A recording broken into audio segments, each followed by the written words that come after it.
हरीम शाह ने शरीफ फैमिली पर बिजलियां गिरा दी। मरियम नवाज को बड़ा धचका। कैप्टन रिटायर्ड सफदर की दूसरी बीवी। वीडियो देखें।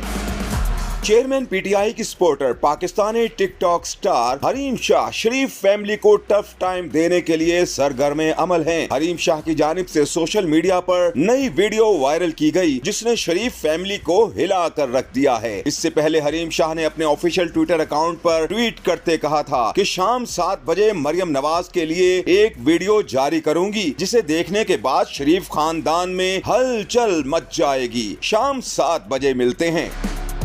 टिकटॉक स्टार ने नई वीडियो शेयर करते इसके कैप्शन में लिखा कि मरियम के शौहर की दूसरी बीवी। सोर्सेज का दावा है कि ये खातून जरीना सफदर मरियम के शौहर सफदर आवान की दूसरी बीवी है और इनका एक बेटा भी है जिसका नाम अजान सफदर है। लेकिन अब खातून अपने हक के लिए रो रही है। अगर ये झूठ है तो मरियम या उनके शौहर तरदीद करें। सब कुछ बर्बाद हो गया आपकी वजह से।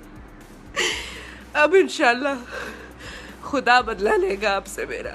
वीडियो के मंजर आम पर आते ही सोशल मीडिया पर नई बहस छिड़ चुकी है, क्योंकि हरीम शाह ने कैप्टन रिटायर्ड सफदर और मरियम नवाज को चैलेंज किया है। तो इसकी तस्दीक करें। सोशल मीडिया सारिफीन भी वर्ते हैरत में मुब्तला हैं। सियासी और समाजी हलकों में कयास आराइयां हो रही हैं कि क्या वाकई वीडियो में नजर आने वाली खातून कैप्टन रिटायर्ड सफदर की दूसरी अहलिया है। वीडियो के मुतालिक ताहाल शरीफ फैमिली की जानिब से कोई वजाहती मौक़िफ़ सामने नहीं आया।